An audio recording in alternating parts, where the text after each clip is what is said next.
Welcome to Healthy Men 70 Plus, your dedicated space for stronger, healthier, and happier living as you navigate life after 70. I'm Emily Johnson, your health and wellness coach. And I'm Robert Miller, a senior men's health specialist. Glad to be here. Today, we're doing a deep dive into something, well, potentially lurking right in your kitchen. That's right. We're pulling back the curtain on some common foods that might seem harmless enough. Exactly. Specifically for you, our listeners, we're going to unmask 5 food categories that pose, frankly, elevated risks for men over 70.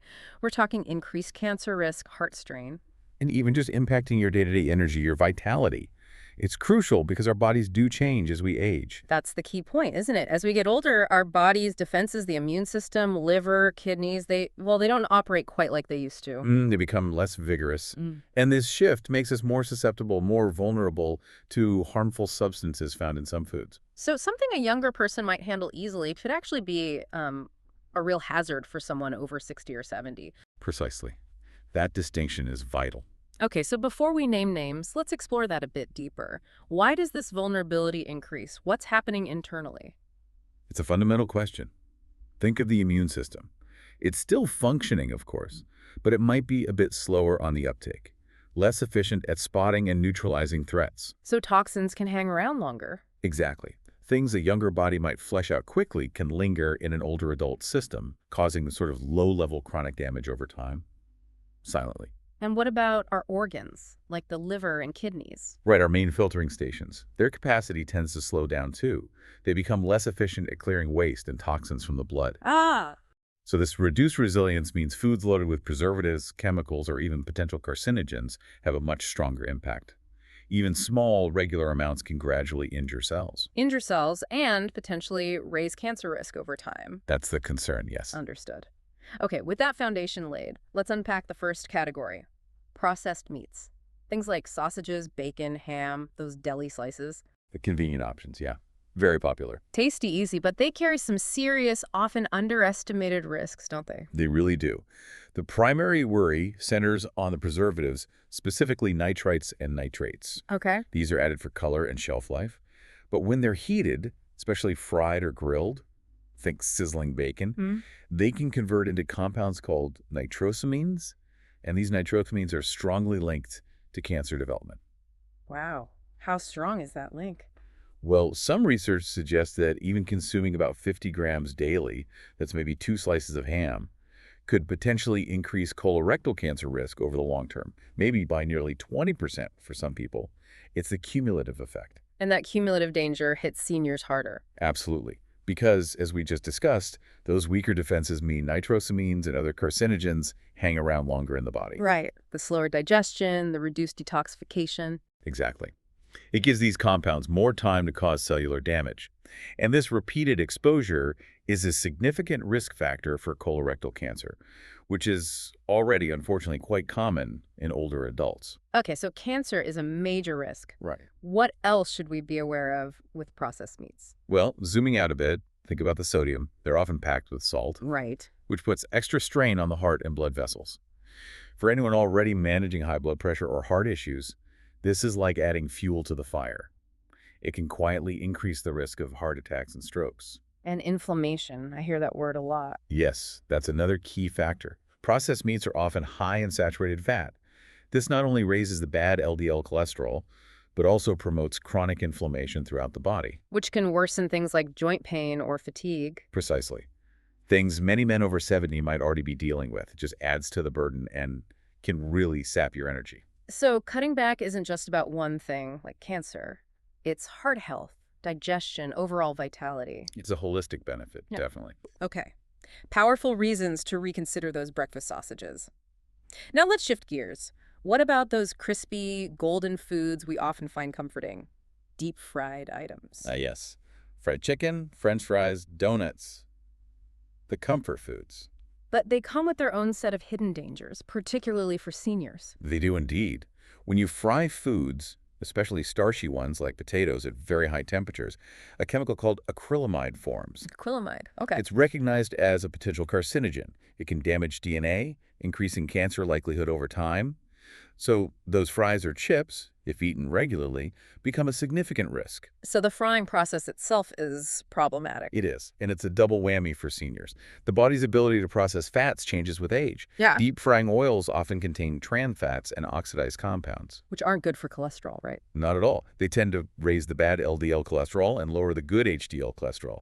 This directly contributes to plaque building up in arteries. Increasing the risk of heart disease and stroke. Drastically. For men over 70 who might already have some cardiovascular concerns, adding fried foods just puts more strain on the whole system. And I guess the liver takes a hit, too, processing all that fat. Absolutely. Fried foods are heavy, hard to digest. This puts extra pressure on the liver, which, as we know, might already be working a bit less efficiently. Leading to fatigue, digestive issues. Yes, and potentially long-term organ strain. Plus, there's another angle. Fried foods are often calorie-dense, but nutrient-poor. Empty calories, essentially. Pretty much. They fill you up, but they don't give you the vitamins, minerals, or fiber you need. For seniors needing nutrients for muscle, bone strength, immunity, relying on fried stuff can slowly weaken the body. That's a really important point about displacement. So what's the practical advice here if someone loves that crispy texture? The best move is shifting to healthier cooking methods, steaming, baking, grilling. These preserve nutrients and avoid forming those harmful compounds like acrylamide. So baked fish instead of fried. Steamed veggies. Exactly. Nourishing choices, not harmful ones. Great advice. Okay, from fried foods to the pantry staple. Canned goods. Often seen as convenient, maybe even safe because they last so long. But there are risks. Yes, especially with heavily preserved items or anything past its expiration date. Here's where it gets, well, kind of insidious.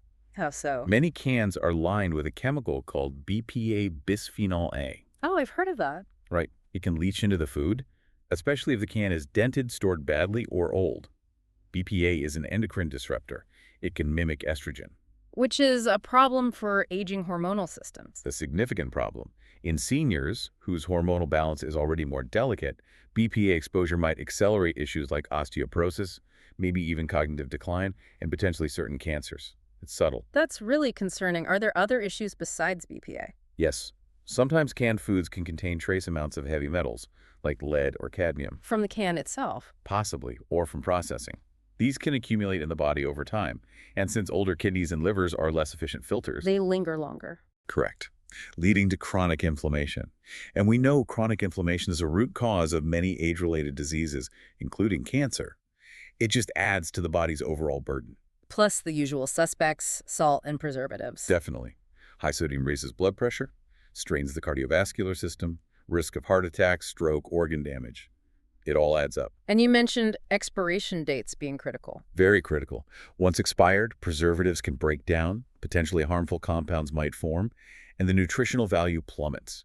It stops being a convenient food source and potentially becomes a carrier of toxins. So the clear takeaway is, Whenever possible, choose fresh or frozen. yeah, They're simply safer and much more nourishing. Better for hormonal balance, less inflammation, lower risk. it makes sense. Okay, let's tackle a category that might be difficult for some given the comfort factor. Sugary foods, cakes, candies, sodas, sweetened snacks. The sweet deception, as you say. It's a tough one, but crucial. Sugar doesn't just feed cancer cells. Some research suggests it actively helps them thrive. How does it do that? Tumors are often very efficient at using glucose sugar for energy and rapid growth. Regularly consuming high amounts of sugar might effectively create a more favorable environment for cancer cells to develop and spread. It's like giving them their preferred fuel source, In a way, yes. And this links directly to other major health risks. like obesity and diabetes. Exactly. Yeah. Both are significant risk factors for several types of cancer. For older adults, extra weight strains joints, impacts mobility. Diabetes weakens blood vessels, compromises immunity. It's all interconnected. And the blood sugar roller coaster. Right. Those spikes and crashes from sugary foods lead to fatigue, irritability, and over time can contribute to insulin resistance. Where cells don't respond well to insulin. Correct. Which can lead to metabolic syndrome, a cluster of issues like high blood pressure, excess belly fat, which itself promotes chronic inflammation and raises cancer risk. It really sounds like a downward spiral. It can be. And again, there's the nutrient displacement issue. A sugary snack often takes the place of something genuinely nutritious. Weakening muscles, bones, immunity over time. Gradually, yes. So the alternative isn't about deprivation, but swapping. Precisely. Avoiding added sugars and choosing naturally sweet options like whole fruits helps maintain steady energy, stable blood sugar, and lowers that cancer risk significantly. Good. Natural sweetness is the way to go. Okay, finally, let's talk about something often overlooked, but potentially very dangerous. Moldy or improperly stored foods. Yes, this is a silent threat. People see a small spot of mold on bread or maybe some nuts and think they can just cut it off. But that's not safe. No, unfortunately not. Mold sends down roots deep into the food, much further than you can see. And crucially, certain types of mold produce aflatoxins. Aflatoxins, what are they? They are among the most potent liver carcinogens known. Seriously toxic stuff. Even small amounts consumed regularly can silently damage liver cells and dramatically increase the risk of liver cancer over time. And given the liver's reduced efficiency with age, The danger is amplified. Aflatoxins are more likely to stick around, accumulate, and cause long-term damage in an older adult. and you might not feel anything. Often, there's no immediate discomfort. The damage can happen silently until the problem is quite advanced. That's why prevention is absolutely key. So we can't just rely on smell or sight, especially as senses might dull slightly with age. Exactly. Plus, improper storage can breed bacteria too. It's just not worth the risk. So the clear action here is Regular inspection of everything you store, grains, nuts, bread, leftovers. See any mold, even a tiny spot. Discard the entire item immediately. Don't try to salvage it. better safe than sorry. A really important warning. Okay, we've covered 5 categories. If these foods stay in the diet, what are the long-term consequences we're looking at? Sum it up for us. Well, the consequences can be severe. We're talking a significantly higher risk of various cancers. Liver, colon, stomach are big ones. Plus higher rates of obesity, diabetes, heart attacks, strokes. So, major diseases. Yes. But beyond those diagnoses, it's about quality of life. Constant fatigue, indigestion, discomfort. These things reduce independence, limit activity, and can really impact emotional well-being day to day. That really brings it home. But this raises an important question. Avoiding these foods doesn't mean eating blandly, right? It's about making smarter swaps. Absolutely not. It's about empowering choices. There are so many delicious, healthy alternatives. Like what? Give us some positive examples. Okay, protein. Instead of processed meats, go for fresh, lean cuts of chicken, turkey, or beef. Fish, especially steamed or baked, is fantastic, full of those healthy omega-3s. Good. And for produce. Load up on fresh vegetables and fruits every day. Leafy greens, berries, citrus, they're packed with antioxidants, vitamins, fiber, essential for immunity. What about grains and nuts? Choose whole grains for steady energy, and clean, unsalted nuts are great for essential minerals. Just watch for freshness and storage, as we discussed. And cooking methods matter too. Immensely. Stick to lighter prep like steaming, baking, stir-frying with minimal healthy oil. It preserves nutrients and avoids those harmful byproducts of high-heat frying. So these aren't really extreme changes, they're small, intentional shifts. Exactly. Small adjustments that yield powerful long-term health benefits. It's about taking control. That's a great way to frame it. It puts the power back in our hands, right, in our own kitchens. It really does. You know, what's fascinating here is every single choice you make at the fridge or the dining table, it's a step, either towards greater health or potentially towards greater risk. The key is not to wait for symptoms. Take action now. Take action today. Invest in your future well-being. Wonderful advice. So just to quickly recap our deep dive, we've looked at 5 key food categories to be really mindful of, especially for men over 70. Processed meats, Deep-fried foods, expired or heavily preserved canned goods, sugary snacks and drinks. and moldy or improperly stored foods. Avoiding these and embracing those healthier alternatives we talked about really does protect your health, boost immunity, and helps maintain that quality of life we all want. Absolutely. We really hope this deep dive has been helpful. If you found value in it, please do give it a like, share it with friends or family who might benefit. And of course, subscribe to Healthy Men 70 Plus for more practical health tips and insights. Thanks so much for joining us today. Here's to your continued health and vitality.